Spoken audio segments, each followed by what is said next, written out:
York City, and it's one of the cities with probably the most diverse population. And you see people of all different cultures. You know, there's the Chinatown, there's Little Italy, there's El Barrio, which is Spanish Harlem for some people, there's Harlem, and they all have a different culture.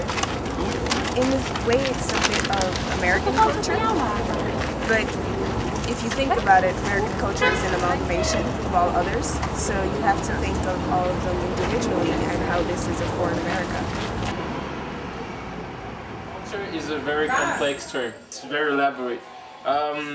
Culture includes various aspects of society, such as technology, trends, media. As it concerns technology and the assets that they do have, then American culture is very closely related to TV. In Cameroon, for example, as a child, I felt free. I felt that I could do anything. The American culture, as a child, I felt like I had to follow some designated road, previously designed roads for me, and all I had to do is just walk on them.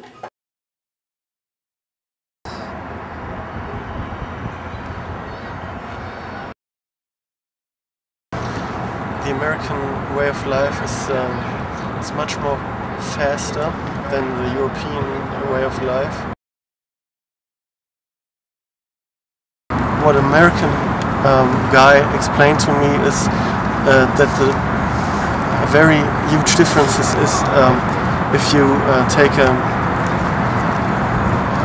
American middle-class family, they would always count that way. From the beginning of the month, what they earn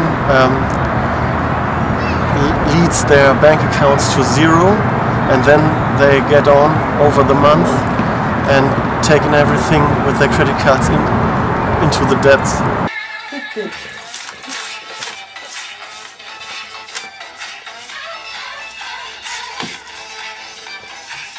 We greet people in America. When we greet people, we give people hugs. We do a lot of skinships.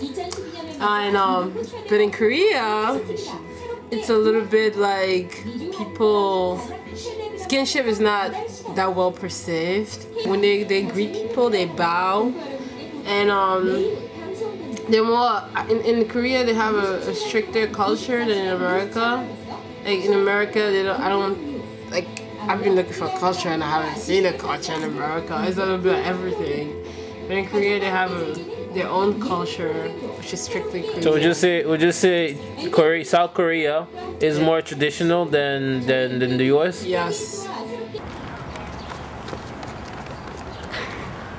Yeah, I think, well, the big difference I would say between France and the United States is that France has a very strong social system, for instance, there is a very huge public education in France, which is totally free.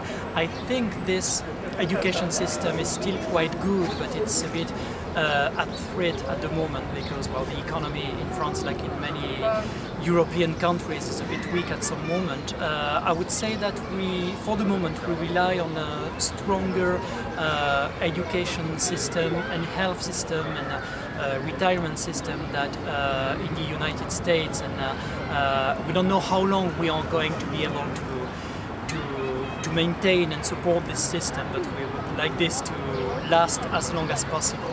Music is used to tell stories, which can give you a lot about the culture, because in the lyrics you can tell a lot about the folklore and the history, whether it's ancient or more modern, because, you know, some stories are handed down from generations. Music is a great way to see how culture has changed over decades, because people always end up writing about whatever changes is happening in society and politics, and you can just listen to the lyrics, and sometimes even just the instruments they use, which is quite basic, but the music itself changes, and especially here in America, because there are so many different cultures, you get exposed to different types of music, different instruments, different people, and you just see it seeping even into popular culture with teenagers and such, that they listen to different types of music, or they listen to their own traditional music that has now had influence from another country, and you just adding different instruments from, you know, other places, and it just creates this sort of thing that is a sort of mass culture of this mass cult of music. And music is one great way to just connect with other cultures. So it creates this sort of sense that you're listening to something foreign, but you're also listening to something that's familiar. And this is our corner.